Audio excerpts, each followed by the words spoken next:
دەستخۆشی گەرم و نەرم و لە هەموو بسلمانێک یارمەتی برای خۆی دا.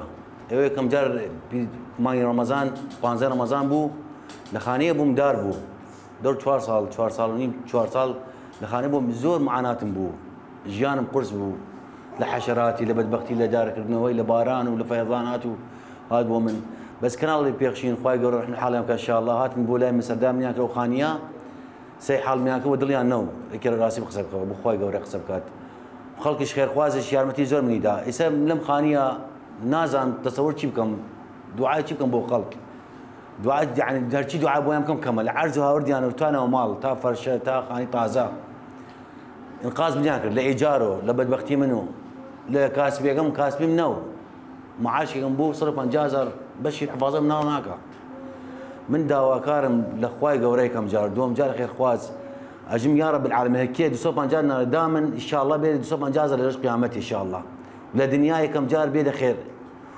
لە ئاخرەتی بێدە ئینشاءالله بەهەشتی بۆیان ئینشاءالله لای خوای گەورە گوم ناوێت ئینشاءالله هەرکی یارمەتی منی دا ئینشاءالله لای خوای گەورە گوم ناوێت دەستخۆشی دیرا دەکەم زۆر والله العظیم ناتوانم قسە بکەم دڵم زۆر خۆشەم خانیە یەکەم جار ئێوە بسڵمانان یارمەتی منیاندا دووەم جار خوای گەورە ئینشاءالله ڕحمە حاڵ هەموو بسڵمانێ بکات منی سامە شوێنێتر ئینشاءالله هەموو ماڵ خۆم یعنی بێژم کا باسم خانی خۆی دەژم الحەمدلله خانی خۆمە لە کانە بووم لە ئیجار ئیسا منە خانی خۆم والله ئیجار هات نارسم ئاوە کارەبایە ئەمپێرە ئەنتەرنێتە مۆبایلە مدرسەی مناڵ سێ مناڵ مەکتەب نەمزانێ ژیانم چییە ئێستا وا گۆڕیایە الحەمدلله شکر خوای گەورە ناردێسی بۆ من شکر یەکەم کەمە الحەمدلله شکر دەستخۆشی لە ئێوەکەم دەستخۆشی لە کەناڵ پەخشینەکەم عەزام ئێوەمدا زۆر یا رب موفق بوون یا رب بچنە من خێر ئینشاءالله یا رب دڵ ئەم مناڵان خۆش کرد خوای گەورە دڵدان خۆش کرد ئینشاءالله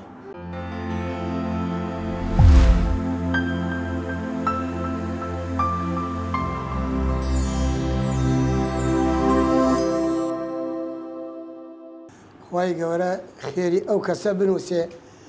لە 1000 دینار تا 100 دینار هاوکاری ئەم ماڵەی کردە ئەم ماڵە لە شوێنێکی زۆر ناڕەحەتا بوون بەڕاستی زۆر نەگاراون زۆر داماون خۆ شوێنەکە تەسویریش کریا و ئەیبینین ئینشاءالله بەڵامەکێ لە لای خوا ئەوە گم ناوێت کابرا دەستی بردێ بۆ بەخەڵی ئینشاءالله خوا خێرەکەی بۆ نووسیە لە 100 ئەو خێرەیش خوا بیکاتە سەدەقەیە بۆ ماڵ و مناڵی ئەو کەسە و بەرەکەت بخاتە ناو ماڵ و مناڵی ئەو خواپێدانە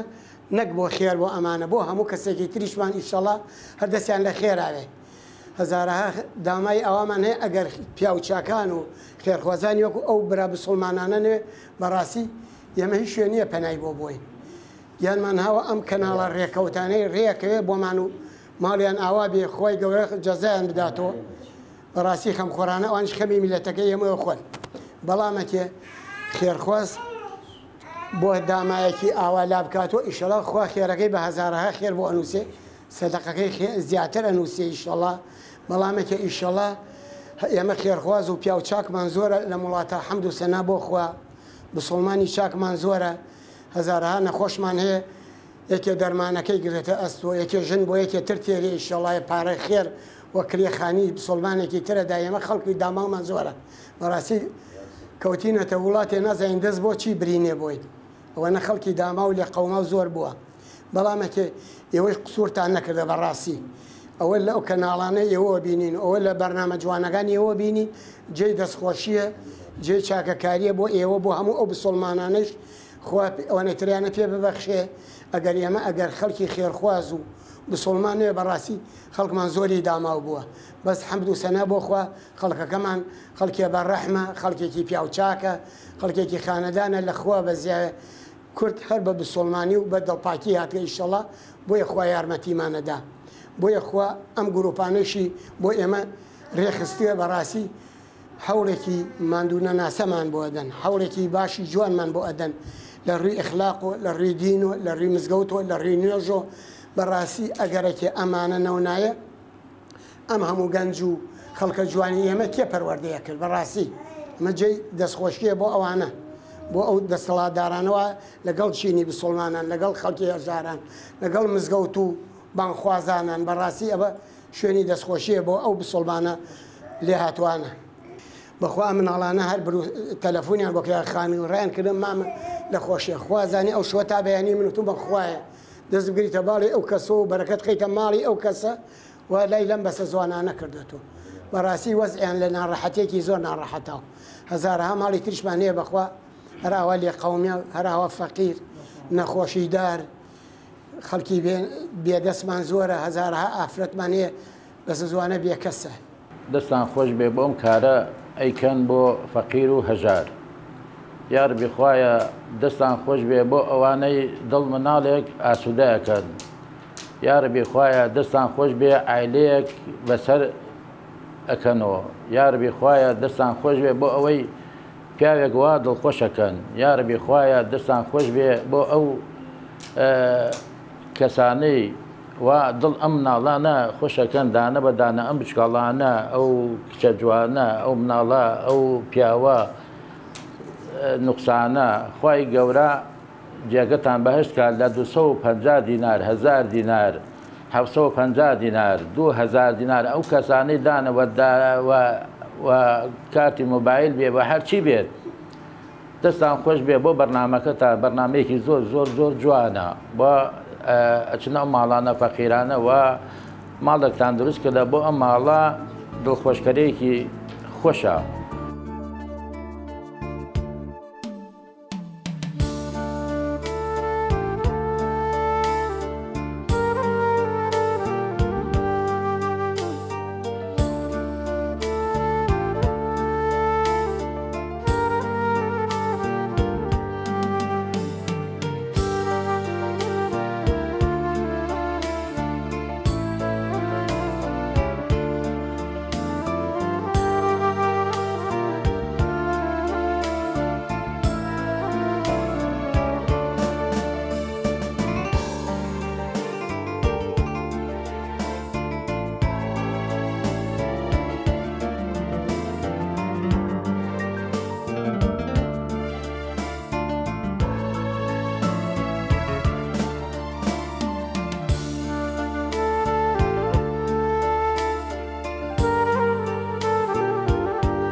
والله العظيم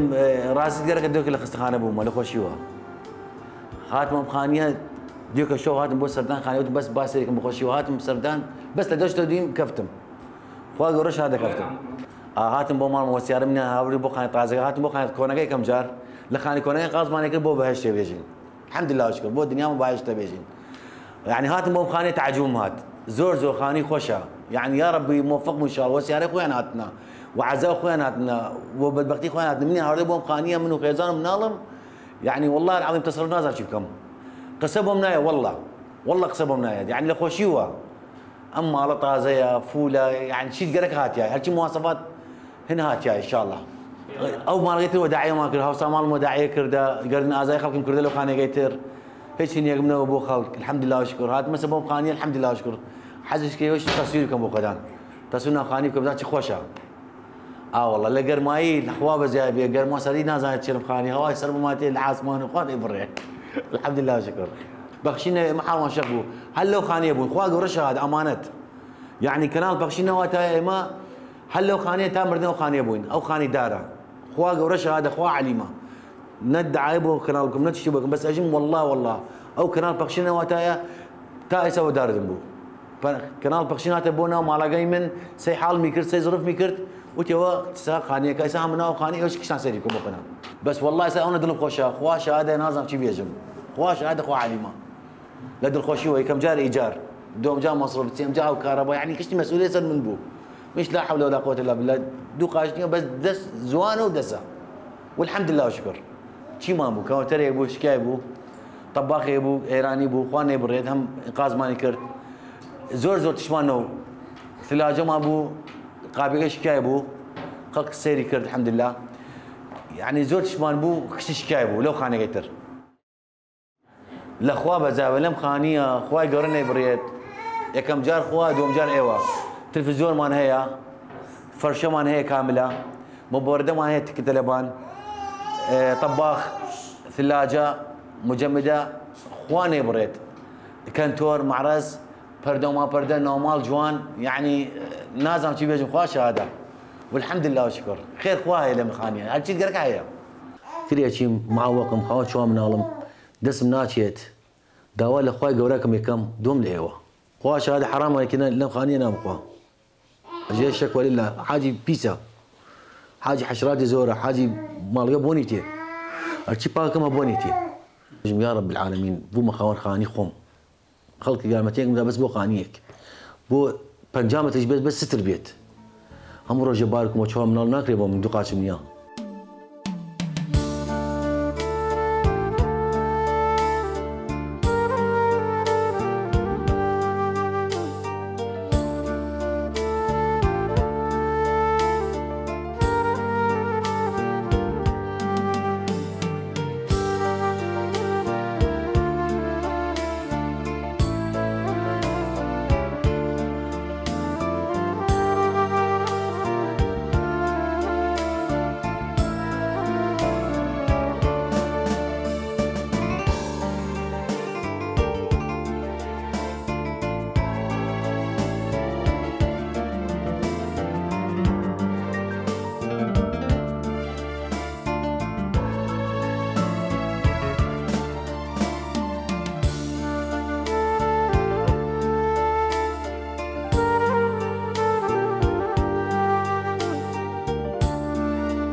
رحم الله والديكم ما قصرتوا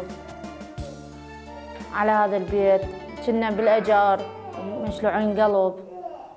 وبالقوة يطلع الأجار باسم. بس هذا رحم الله والديكم بيت ملكنا صار وما قصرتوا. فرق بهذاك البيت حشرات أرضه يخر بيت علينا. هذا وين سقوف وزين ورحم الله والديكم وما قصرتوا إن شاء الله. نشكر مؤسسة بخشين اللي اشتروا لنا هذا البيت. رحم الله والديكم وما قصرتوا والله يرضى عليكم إن شاء الله. ذاك البيت كل شيء ما عندنا، بس هذا البيت لا، غسالة، كاونتر، ثلاجة زينة. اي مرتاح، فرحتوا قلبنا ان شاء الله. هذاك البيت لا والله هذاك البيت ما مرتاح. اوكا داربو جوانيا او هرتينا لوانو اوتي لناو اوتي، بس اما لنا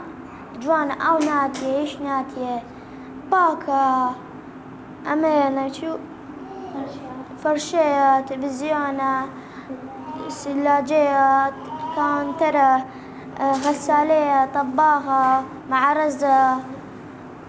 أو كنا بيسبو جوان نو أو داربو إيش نو غرفين نومنية ناخوين لولا أما كنا غرفين نوماتين لولا خوين بس أو كنا أو كجوان نو أو كداربو لما غزنا كيش داربو ولا ناو داربو لبانو دك أمايا آواتي دريايا وشكاوة لنا وكشتي مرشكتي النازم شو أماني ومانا لبانوتي أو ما الله أمام من أوكا دارا أما الله جوانا دەست خۆش پێ ماڵی ئاوا بێ ئەم ماڵە جوانە ثلاجە جەمیدە کامەنتەر فەرشە جوانە تەلەڤیزیۆن زۆر جوانە ئەوە کە جوان نییە دارە و ئەمە جوانترە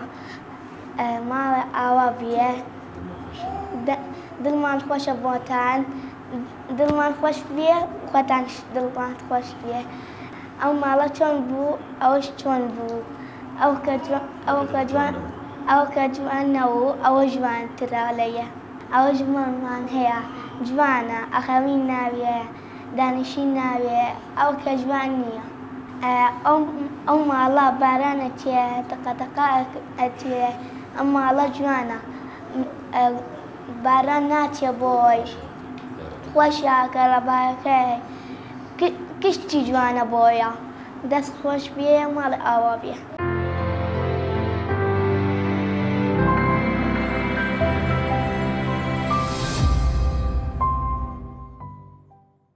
بسم الله الرحمن الرحيم الحمد لله رب العالمين والصلاة والسلام على سيدنا محمد وعلى آله وصحبه أجمعين.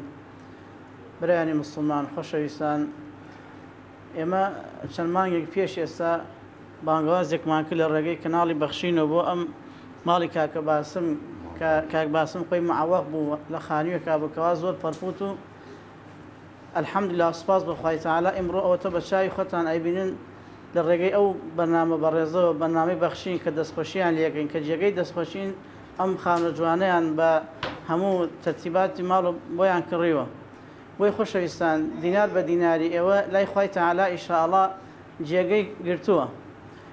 ئیمانداران خۆشەویستترین کردەوەیەک لای خوای تەعالا بەرایانی موسڵمان ئەحەب الأعمال خۆشەویستترین کردەوە لای خوای تەعالا دڵخۆشکردنی ئینسانێکی موسڵمانە ئینسانێکی باوەڕدارە. بۆیە کە ئەبینی ئیمڕۆ کاکە باسم و خێزان و مناڵەکانی دڵخۆشن ئەوە خۆشەویستترین کردەوەی لای خوای تەعالا. لە فەرمودەیەکی تری پێغەمبەری خوا صلی الله علیه وسلم کە هاتووە ئەفەرمێ هەر کەسێک ببێتە هۆکاری دڵخۆشکردنی عایلەیەک خێزانێک لە ڕۆژی قیامەتە خوای تەعالا ئەفەرمێ بە هیچ شتێک پاداشت نادەمەوە ئیلا بە بەهەشت نەبێ. یعنی ئەمە مژدەیەکی زۆر خۆشە بۆ ئەو کەسانەی کەوا دەستی هاوکاری درێژ ئەکەن بۆ ئەو ماڵانەی کەوا فەقیر و هەژار وەکو کاکە باسم کە لە کرێشێتیان بەڕاستی و هەروە وەکو چۆن کە ئێوە ئەو ماڵەتان لە کرێشێتی ڕزگار کرد کە لە خانوویەکی زۆر ناخۆشا بن ئیمڕۆ هاتوونتە ناو ئەم خانووگە خۆشەوە لەو ناڕەحەتی ڕزگارتان کرد کە پێغەمبەری خۆشەویستمان صلی الله علیه وسلم بە هەمان شێوە مژدەیەکی خۆش ئەدا بەو کەسانەی کە کەسێک لە تەنگانە و ناڕەحەتی ڕزگارەکەن خوای تەعالا ڕۆژی قیامەتەوە لە دنیا تەنگان ناڕەحەتەکانیان لەسەر لاوە. بۆی ئومێدەوارم ئینشاءڵڵا خوای تەعالا ئەجر و پاداشتی هەموو لایەکتان بداتەوە بیکات توێشوی قیامەت بۆتان.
خانەوادەیە کاک باسم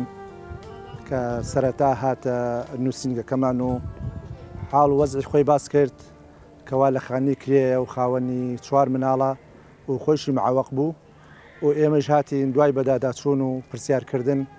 کە زانیمان حقیقەتی هەیە و لە خانوویەکی زۆر خراپا بوو کە خۆشتان بینیتان کاتی خۆی کە هاتین لە ڕێی دەستگای خێرخوازی بەخشینەوە بەرنامەمان بۆ کرد کە سپاس بۆخوا بە هیمەتی خێرخوازان توانیمان ئەم خانە خنجیلەیە بۆ ئەم خانەوادەیە کاک باسم بکڕین و بە تەواوی ناوماڵەوە و کە ئێمە خانۆمان کڕی تەنها کارەبای مابوو لەگەڵ ئەساسیاتی مەجاری و ئەو شتانەی نەبەسرا بوو کارەبایمان بۆ تەواو کردووە بۆری و مۆریمان بۆ بەستووە دوایەوە ناوماڵەمان بۆ کڕیوە هەر لە فەرشی ناوماڵەوە لە مەعرەزەوە لە کەوانتەرەوە لە سەلاجەوە لە غەسالەوە لە تەباخی غازەوە لە گسی کارەباییەوە لە تەلەڤیزیۆنەوە هەتاوەکو هەموو ناوماڵەکەمان بۆ کامل کردووە ئەمڕۆ بە خۆشحاڵیەوە هاتوونەتە ناو ماڵی خۆیان و شوێن جێوێکی خۆشتریان هەیە نەجاتیان لەو خانووە بوو کە خانوەکەیان 2 مانگجارە 3 مانگجارێک بە قسەی شاید حاڵەکانیان کە ئەیانوت ئێمە لە ڕێخوا تێین دەستێکی پێاتێنی بۆ یاخێکیان بۆ ئەەکەین بۆ ئەوەی خانوەکەیان زۆر کۆن بوو مێرولە بە ناوێ ئەهات ناچار ئێستا هاتوونەتە ئەم خانووە سپاس بخۆ خانوویەکی زۆر پاک و پختە و جوان و لێرەوە دەستخۆشیمان هەیە بۆ خێرخوازان خوای گەورە پاداشتی خێرام داتۆ خوای گەورە بەرەکەت بخاتە ماڵ و ڕسق و مناڵیانەوە خوای گەورە هەردەم مۆفەقیان کا و بەردەوام بن هەتاوەکو خێرخوازانش بەردەوام بن ئێمە درێغی ناکەین کون بە کونی ئەم هەرێمە ئەگەڕێن و لە هەرکوێ هاتیوێک بێ نەخۆشیێک بێ نەوایەک بێ ئێمە پیشانی خێرخوازانی ئەدەین و لە ناڕەحەتی و نەهامەتی ڕزگاریان ئەەکەین.